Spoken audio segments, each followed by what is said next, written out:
Buongiorno ragazzi, oggi voglio fare una lasagna a modo mio con melanzane, salsiccia e comunque scamozza con pomodoro, naturalmente con il macinato con carote, sedano e cipolla, quindi l'ho soffritto e poi ho messo la carne macinata e poi il pomodoro, però non l'ho fatto tirare tutto perché dobbiamo cuocere la pasta qui dentro, quindi le melanzane, le lasagne già le ho bollite giusto un po' per ammorbidirle, non molto.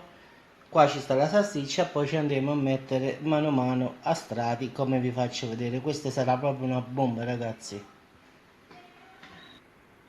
Quindi ragazzi mettiamo uno strato di pomodoro, vedete che non è molto forte, quindi molto leggero, che poi cuocerà sicuramente nel forno, quindi procediamo. Ecco il primo strato l'abbiamo messo, andiamo a mettere adesso il pomodoro,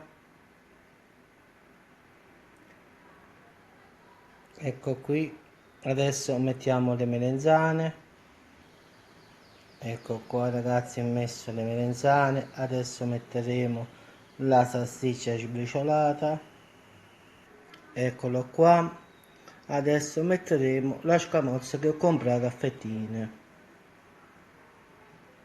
Ecco ragazzi la bomba è quasi pronta, adesso pomodoro e chiudiamo con lo strato ultimo di pasta. Ragazzi ho chiuso, adesso pomodoro e va direttamente in forno. Ragazzi ora è pronta, ora va in forno. Io ci metto la carta agendata sopra per non farla asciugare molto.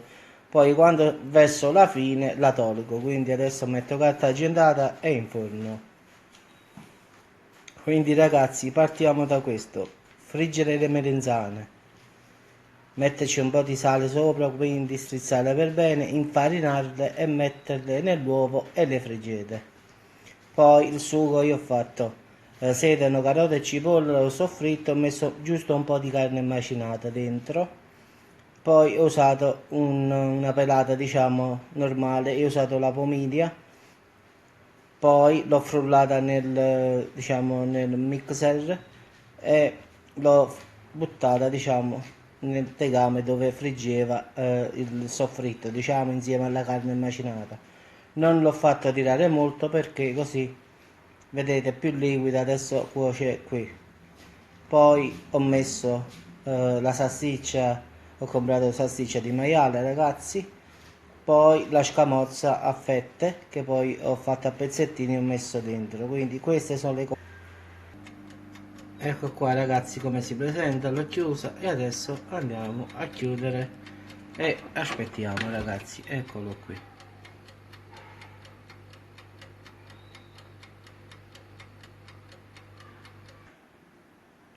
Ecco qua ragazzi, è terminata e come potete vedere è uno spettacolo ragazzi, quindi come sempre se permettete, oggi a mangiare.